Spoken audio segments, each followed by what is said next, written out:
Okay, we're back with the continuation of the story of John Fitch.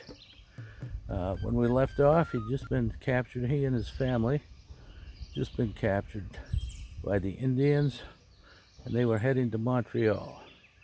But we're not going to head to Montreal, we're going to head towards the center of town as we tell the rest of the story. So John Fitch, his wife, and 5 children, they started heading with the Indians as captives,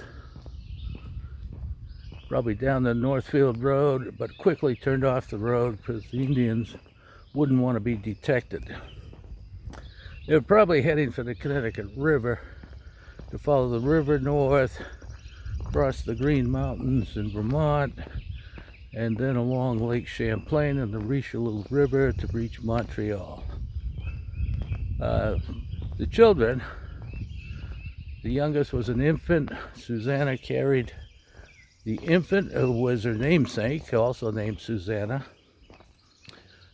Jacob, the 2-year-old, and Paul, the 5-year-old. He couldn't walk the rough trails, so they were carried on Indians' backs. And the 9-year-old John Jr. and 11-year-old Catherine would walk with the adults. Of course, they only had what they had on their backs when they left the cabin, the garrison.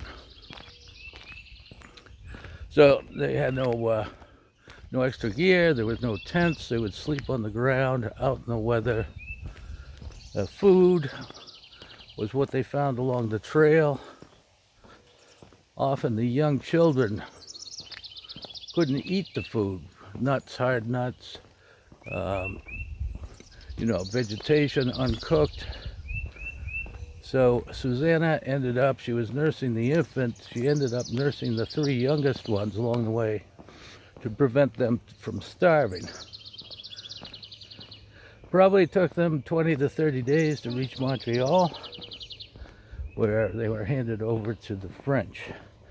At least there, they would get some regular food. But this would have been late July, early August of 1748, and the war would conclude in September.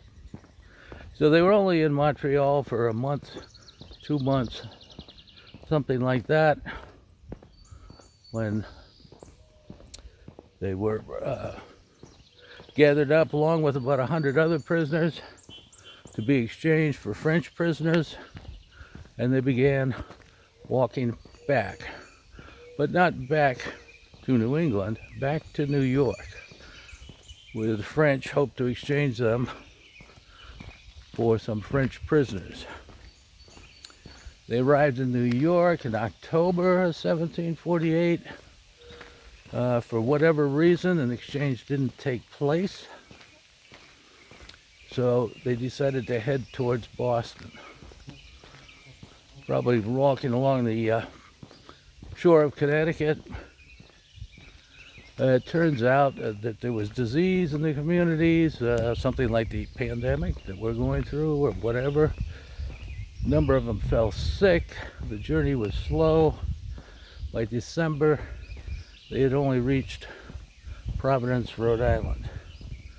It was here that Susanna, who had kept her children alive through 5 months of captivity, fell ill and died.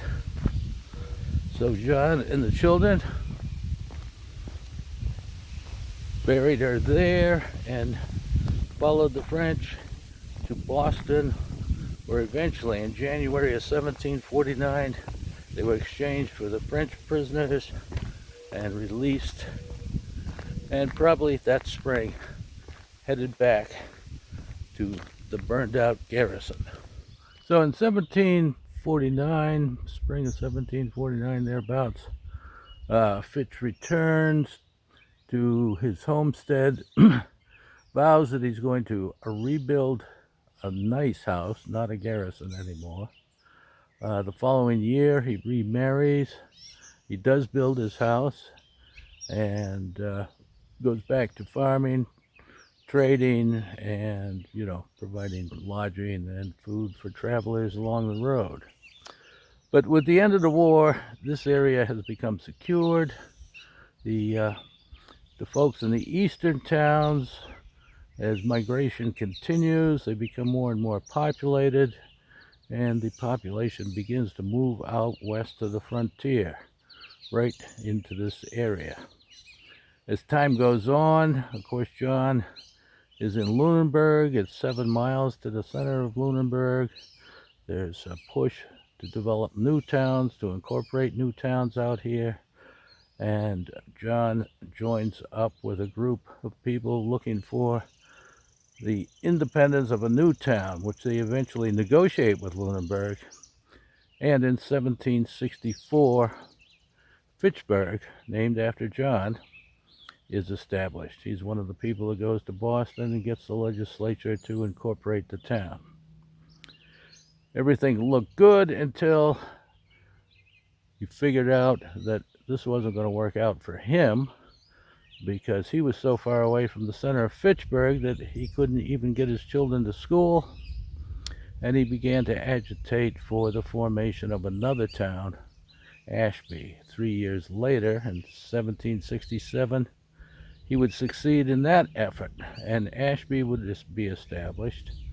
He would be elected the first moderator, one of the first selectmen, and the constable.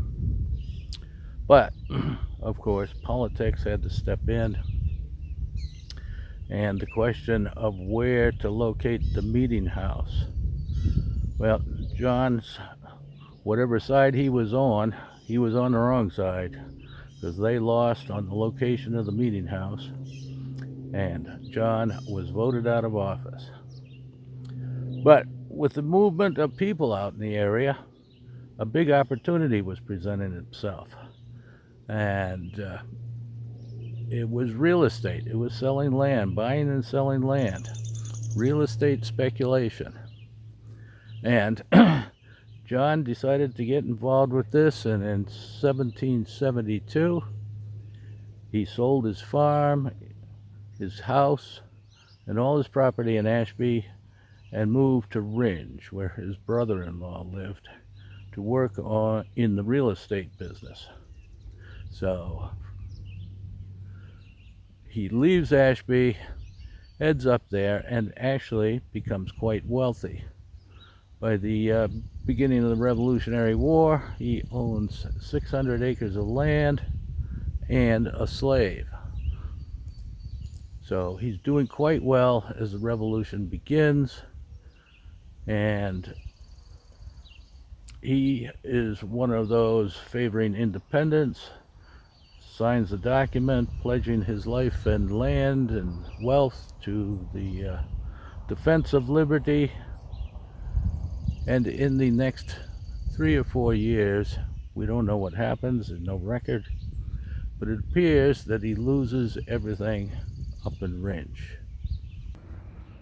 So it's likely that the American Revolution had an impact on his real estate dealings. In 1779, takes what little money he has left, and he and his wife move to the town of Harvard, Massachusetts, to a small homestead of 50 acres. Now, John is getting to be an elderly man, and the next year, his wife passes away. He's left alone in Harvard, where he has no background, no friends. Eventually, he moves back to Ringe. He arrives in Ringe. He is penniless, relies on the town to support him. Well, he's there for 2 years, but apparently Ringe is not too pleased with the idea of supporting this gentleman. So they take a look at the records and discover that he has never gained residency in Ringe. His last residency is in Ashby. So in 1784, they physically pick him up and transport him to Ashby and say, here folks, he's your problem. He's taken in by Abraham Gates. Abraham Gates owned that big brick house right in the location of John Fitch's original garrison. So 40 years after the battle, Fitch returns, an elderly man, feeble, to the place where he and his wife began their family.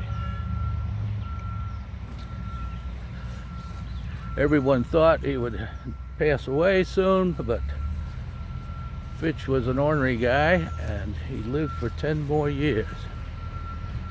It wasn't until 1795 that he passed away. Being impoverished, he wouldn't have had a plot in the cemetery, and so he was buried over here in the northwest corner of the cemetery. This would have been the paupers section back here, where those who had no means were laid to rest.